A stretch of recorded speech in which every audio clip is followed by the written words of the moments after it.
ಆಚಿ ಮಸಾಲ. ಎಂತ ಅಡಿಗೆಯ ರುಚಿಯಾಗೋ ರಹಸ್ಯವು 20 ರೂಪಾಯಿ. ಪೊಲೀಸರು ಅಂದ್ರೇನೆ ಅಭಯ, ರಕ್ಷಕರು ಅಂತಾರೆ. ಎಲ್ಲಿ ಹಲ್ಲೆ, ಅನ್ಯಾಯ, ದೌರ್ಜನ್ಯ ನಡೆಯುತ್ತೋ ಅಲ್ಲಿ ಹಾಜರಾಗಿ ನ್ಯಾಯದ ಪರ ಕೆಲಸ ಮಾಡೋದನ್ನ ಕೇಳಿದ್ದೇವೆ. ಆದ್ರೆ ಇಲ್ಲಿ ನಡೆದಿರೋದೇ ಬೇರೆ. ಪ್ರತ್ಯೇಕ 2 ಪ್ರಕರಣಗಳಲ್ಲಿ ಖಾಕಿ ಮೇಲೆ ಗಂಭೀರ ಆರೋಪ ಕೇಳಿ ಬಂದಿದೆ. ಅಷ್ಟಕ್ಕೂ ಮನೆಗೆ ನುಗ್ಗಿದ ಪೊಲೀಸರು ಮಾಡಿದ್ದೇನು, ಬನ್ನಿ ನೋಡೋಣ. ಫ್ಯಾಮಿಲಿ ಗಲಾಟೆಯನ್ನೇ ಲಾಭ ಮಾಡಿಕೊಂಡ್ರ ಪೊಲೀಸರು. ಸಿಸಿಟಿವಿ ದೃಶ್ಯ ವೈರಲ್, ಅಲರ್ಟ್ ಆದ ಖಾಕಿ ಮಾಡಿದ್ದೇನು?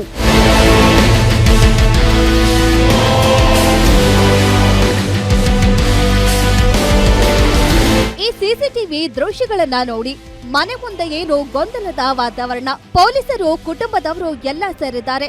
ಈ ದೃಶ್ಯವೇ ಈಗ ಹಲವು ಅನುಮಾನಗಳಿಗೆ ಕಾರಣವಾಗಿರೋದು. ಸಿಲಿಕಾನ್ ಸಿಟಿಯ ವರ್ತೂರು ಪೊಲೀಸರ ವಿರುದ್ಧ ಗಂಭೀರ ರಾಬರಿ ಹಾಗೂ ದೌರ್ಜನ್ಯ ಆರೋಪ ಕೇಳಿ ಬಂದಿದೆ. ಕೌಟುಂಬಿಕ ಕಲಹದ ಪ್ರಕರಣದಲ್ಲಿ ಪೊಲೀಸರೇ ಮನೆಗೆ ನುಗ್ಗಿ ದರೋಡೆ ನಡೆಸಿದ್ದಾರೆ ಎಂದು ಸಂತ್ರಸ್ತೆ ಉಮೇರಾ ಜಾಫರ್ ಎಂಬುವರು ನಗರ ಪೊಲೀಸ್ ಆಯುಕ್ತ ಸೇವಂತ್ ಕುಮಾರ್ ಸಿಂಗ್ ಹಾಗೂ ರಾಜ್ಯ ಮಾನವ ಹಕ್ಕುಗಳ ಆಯೋಗಕ್ಕೆ ದೂರು ನೀಡಿದ್ದಾರೆ.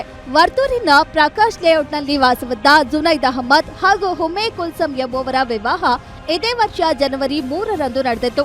ಆದ್ರೆ ಮದುವೆಯಾದ 4 ತಿಂಗಳಿಗೆ ದಂಪತಿ ನಡುವೆ ಗಲಾಟೆಯಾಗಿ ಕುಲ್ಸಂ ತವರು ಮನೆ ಸೇರ್ಕೊಂಡಿದ್ರು. ಈ ನಡುವೆ ಸಂಧಾನದ ಪ್ರಯತ್ನಗಳು ವಿಫಲವಾಗಿದ್ವಂತೆ. ಬೇರೆ ಅವ್ರ ಏರಿಯಾದ ಮಸ್ಜಿದಿನಲ್ಲಿ ನಾವು ಅರ್ಜಿ ಕೊಟ್ಟರೆ ಅವ್ರ ಕಮಿಟಿ ಮಸ್ಜಿದ್ನಲ್ಲಿ ಕೊಟ್ಟರೆ ಆವಾಗ ಅಲ್ಲಿನೇ ಕೊಡಲಿಲ್ಲ. ತಿರ್ಗಾ ಮತ್ತೆ ಅವ್ರ ಕಮಿಟಿಯವರು ಏನು ಹೇಳಿದ್ರು, ಮತ್ತೆ ಇಲ್ಲಿ ನಿಮ್ಮ ಏರಿಯಾನಲ್ಲಿ ಏನು ಇದ್ರೆ ಮಾಡ್ಕೊಳ್ಳಪ್ಪ, ಅವ್ರು ನಮಗೆ ಕರೀದ್ರಂದರೆ ಅವ್ರು ಬರಲಿಲ್ಲ ಅಂತ ಜೀಲನ್ ಸರ್ ಹೇಳಿದ್ದಾರೆ. ಮತ್ತೆ ನಾವು ಕರ್ಕೊಂಡು ಬಂದುಬಿಟ್ಟು ಏನೋ ಡೈವರ್ಸ್ ಮಾಡ್ಕೊಳ್ಳೋಣ ಅಂತ ನಾವು ಟ್ರೈ ಮಾಡಿದೆ. ಈ ಮಧ್ಯೆ ಇದೇ ಜುಲೈ 17ರಂದು ಜುನೈದ್ ಅಹಮದ್ ವಿರುದ್ಧ ಕೇಸ್ ಇದೆ ಎಂದು ಹೇಳಿಕೊಂಡು ವರ್ತೂರು ಠಾಣೆಯ ಪಿಎಸ್ಐ ಯೇಸುದಾಸ್ ಮತ್ತು ಪಿಸಿ ಸಂತೋಷ್ ನಾಯ್ಕ್ ಕುಲ್ಸಂ ಕುಟುಂಬದೊಂದಿಗೆ ಮನೆಗೆ ಎಂಟ್ರಿ ಕೊಟ್ಟಿದ್ದಾರೆ. ಕುಲ್ಸಂ ಅವರ ತಂದೆ ವಾಸಿಂ ಪಾಷಾ, ತಾಯಿ ಶಬೀನಾ, ಸೋದರ ಕೈಫ್ ಪಾಷಾ ಹಾಗೂ 30ಕ್ಕೂ ಹೆಚ್ಚು ಜನರ ಗುಂಪು ಏಕಾಏಕಿ ಮನೆಗೆ ನುಗ್ಗಿ ರಂಪಾಟ ನಡೆಸಿದ್ದಾರೆ. ಉಮೇರಾ ಅವರ ಮಗ ಜುನೈದ್ ಮನೆಯಲ್ಲಿ ಇಲ್ಲ ಅಂದ್ರೂ ಉಮೇರಾ ಅವರನ್ನ ಮನೆಯ ಮೂಲೆಯಲ್ಲಿ ಲಾಕ್ ಮಾಡಿ ಇಡೀ ಮನೆಯನ್ನ ಗುಡಿಸಿ ಗುಂಡಾಂತರ ಮಾಡಿದ್ರಂತೆ. ಮನೆಯಲ್ಲಿದ್ದ 137 ಗ್ರಾಂ ಚಿನ್ನದ ಆಭರಣಗಳು, 5 ಲಕ್ಷ ರೂಪಾಯಿ ನಗದು ಹಣ ಸೇರಿದಂತೆ ಉಮೇರಾ ಅವರ ಸೀರೆ ಬಟ್ಟೆಯನ್ನ ಕಳುವು ಮಾಡಿದ್ರಂತೆ. ಅಷ್ಟೇ ಅಲ್ಲದೆ ಪಿಸಿ ಸಂತೋಷ್ ನಾಯ್ಕ್ ಕಿಚನ್ನಲ್ಲಿದ್ದ 10,000 ರೂಪಾಯಿ ಹಣವನ್ನ ಕದ್ದಿದ್ದಾರೆ ಎಂದು ದೂರಿನಲ್ಲಿ ಉಲ್ಲೇಖಿಸಿದ್ದಾರೆ. ಜೊತೆಗೆ ರೌಡಿಗಳಂತೆ ಮನೆಯಲ್ಲಿದ್ದ ಬೈಕು, ಕಾರು ಹಾಗೂ ಬೆಲೆ ಬಾಳುವ ಟಿವಿಯನ್ನ ಜಖಂ ಮಾಡಿರೋ ಆರೋಪ ಕೇಳಿ ಬಂದಿದೆ. 1,60,000 ರೂಪಾಯಿ ಕಳ್ತನ ಮಾಡ್ಕೊಂಡು ಹೋಗಿದ್ದಾರೆ ಅಂತ ಅವರು ಮೇಡಮ್ ಸುಳ್ಳು ಕಂಪ್ಲೇಂಟ್ ಕೊಟ್ಟಿದ್ದಾರೆ. ಬುಲೆಟ್ ಕೊಟ್ಟರು, gold, diamond, platinum Rado watch ಕೊಟ್ಟರು, ಪ್ಲಾಟಿನಮ್ ಅಂಗೋಟಿ ರಿಂಗ್ ಡೈಮಂಡ್ದು ಕೊಟ್ಟರು. ಅದೆಲ್ಲ ಬರಲಿಲ್ಲ. ಸ್ವಲ್ಪ ಐಟಮ್ ಬಂದಿದೆ.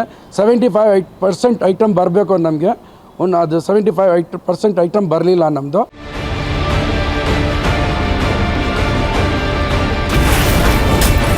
ಬಡ ವ್ಯಾಪಾರಿಗಳಿಗೂ ಶಾಪವಾದ್ರ ಬೆಂಗಳೂರು ಪೊಲೀಸರು. ಲೈಸೆನ್ಸ್ ಇದ್ರೂ ಅಂಗಡಿ ಮಾಲೀಕನಿಂದ ಲಕ್ಷ ಹಣ ವಸೂಲಿ.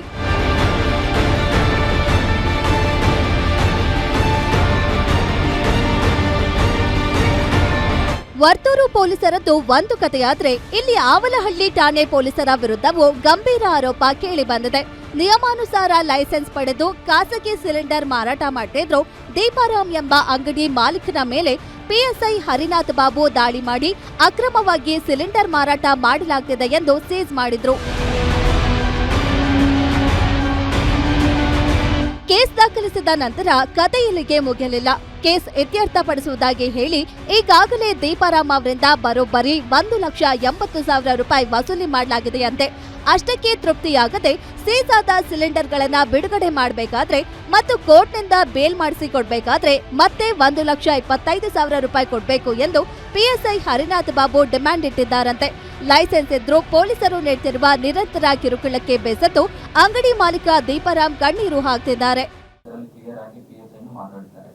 ಕೋರ್ಟಲ್ಲಿ ಬೇಲ್ ತಗೊಳ್ಳಿ, ಅದೇನಿದೆ ಲಾಯರ್ ಫೀಸ್ ನೀವು ಕೊಟ್ಕೊಳ್ಳಿ ಅಂತ ಹೇಳ್ತಾರೆ. ಅವ್ರು ಇವತ್ತು ಮಾತಾಡಿದ್ದಾರೆ. ಈಗಾಗಲೇ ಅದು ಎಫ್ಐಆರ್ ಮಾಡ್ತೀವಿ, ಅದ್ರಲ್ಲಿ ನೋಟಿಸ್ ಕೊಡ್ತೀವಿ.